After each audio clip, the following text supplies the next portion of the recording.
I remember sitting in the van when she handed it to me. It was a small, shiny, pink-hearted ring. I knew immediately what I was going to use it for. My purity ring. See, I wasn't a person that had a religious family, although my grandma did go to church every Sunday. My home life was pretty chaotic. When I was invited to a youth group in junior high, I dove into that like it was my lifeline. And it was there through that youth group that I learned about purity culture. Every February, my youth leader went into the dating love sex series, hammering in how we should date the one that we were going to marry, the one that God had picked or ordained for us, the one who was following Jesus just like us. Shirts like this that showed a little cleavage or shorts that went too high revealed something that was supposed to be saved for just one person only. But the funny thing was, the concept of wearing a purity ring to symbolize my waiting until marriage to give into the sanctity of it was introduced to me not specifically through that youth group that I attended for most of my high school years, but through a best friend who was biracial like me.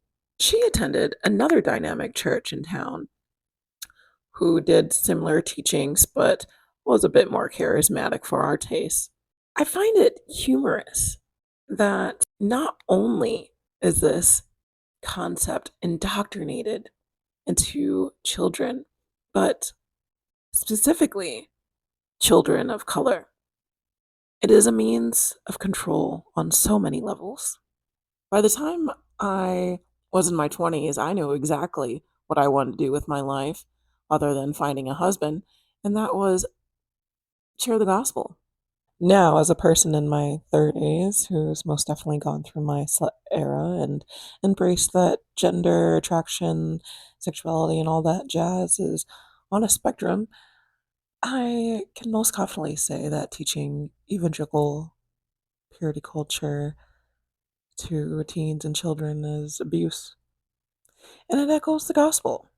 The gospel being that salvation came through one man, and that one man was God Himself, Jesus, is something that is tied into purity culture all the time. This kind of heteronormative, monogamous relationship is pressed into the mindsets of children as if it is the only way. This is why you see pride flags.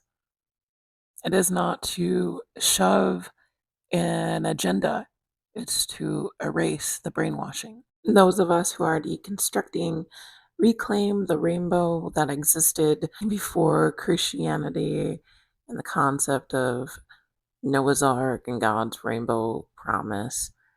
We reclaim it just like our identities that existed before the indoctrination saying that we were created for one man or one woman.